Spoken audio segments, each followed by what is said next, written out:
Hey everyone, it's your boy Zen The Geek, and today I want to share with you the mouse that I've been using as a daily driver for quite a while.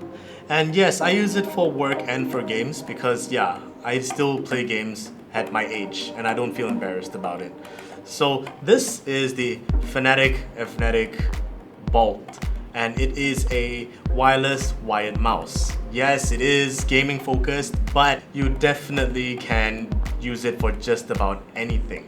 Let's start off with the build quality. I actually like this a lot because of how light it is. It's not the lightest, it's at 69 grams, which I would say is nice. The plastic is pretty matte, very soft and gentle on your hands, and the ergonomics of the mouse is pretty good. So I never really felt that exhaustion from that long-term use.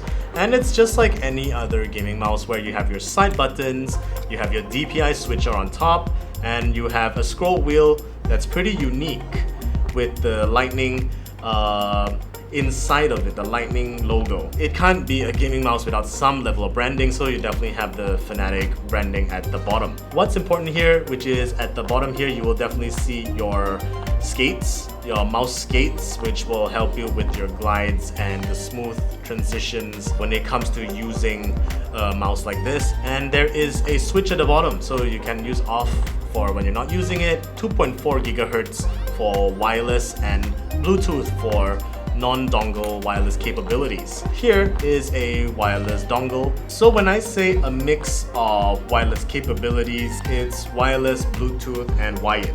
So the most important for gaming would be latency focused. So 2.4 gigahertz, you will start off with a 2.4 gigahertz wireless dongle. And to extend things when, let's say, your desktop is far but you still want to be wireless, this is an extender dongle. So basically you just plug in your dongle here and the provided USB-C cable and plug it in like this, and this end, which is the type A, goes to your computer. So that's what I really like. You can do anything. If you don't want that, if you don't need that, that fast latency for wireless, you can go Bluetooth and you don't need a dongle. On a laptop, on a desktop, the flexibility is there.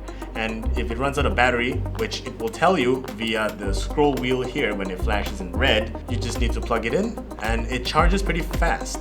But the battery life is long. Even on 2.4 gigahertz, there's up to 110 hours, which is long. I didn't exactly count all the way to 110 hours, but I have every reason to believe that even after almost a week when I unboxed it and connected it via 2.4 gigahertz, it just lasted that long, and I played for very long hours because Diablo Immortal just came out and I just didn't stop. Which leads me to the next important point, durability. Because we are playing games every single day, we need to know just how long do these mouse buttons last. So for your information, the main left and right clicks, they are kill switches. So they are soldered, but you can desolder them and put new ones when the time comes. You gotta also just change your accompanying mouse skates at the bottom. I have some confidence in kill switches when it comes to the left and right clicks.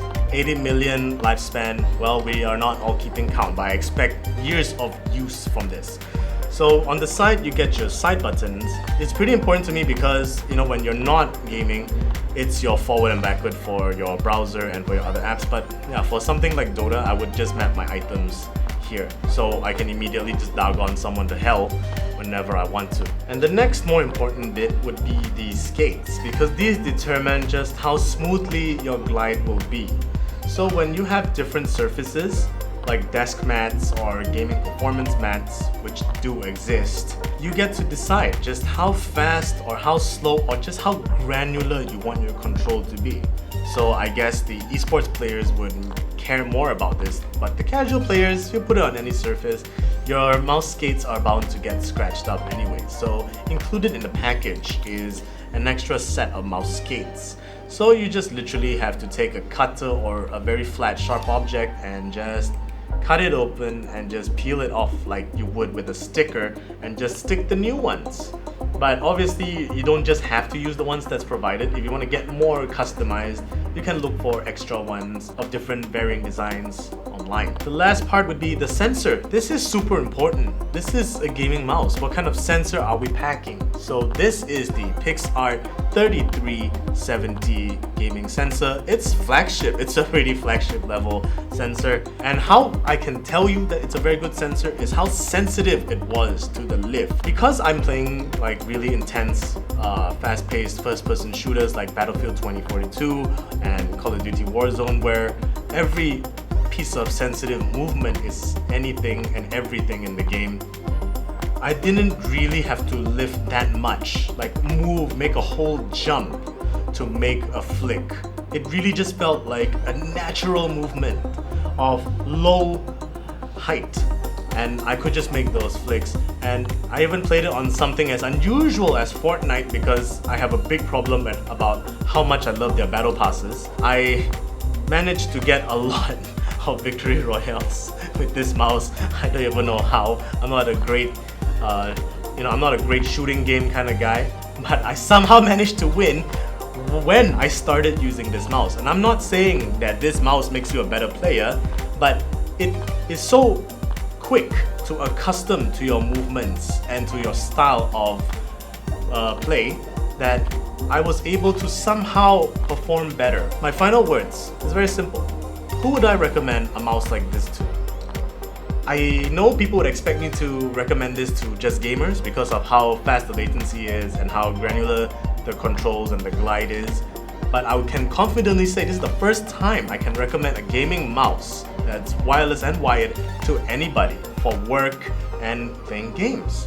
Because again, 2.4 GHz of wireless for fast latency, Bluetooth for those PCs that don't have USB ports, and wired if you just want to play games and charge it quick, because 110 hours is pretty long. So for 339 ringgit, this is a very easy to recommend mouse. You no longer have to go 500 ringgit and above to get some pretty classy peripherals. And that's why it's such an easy to recommend wireless gaming mouse. Thank you guys for watching. This is Zen The Geek. I'll see you guys in the next video.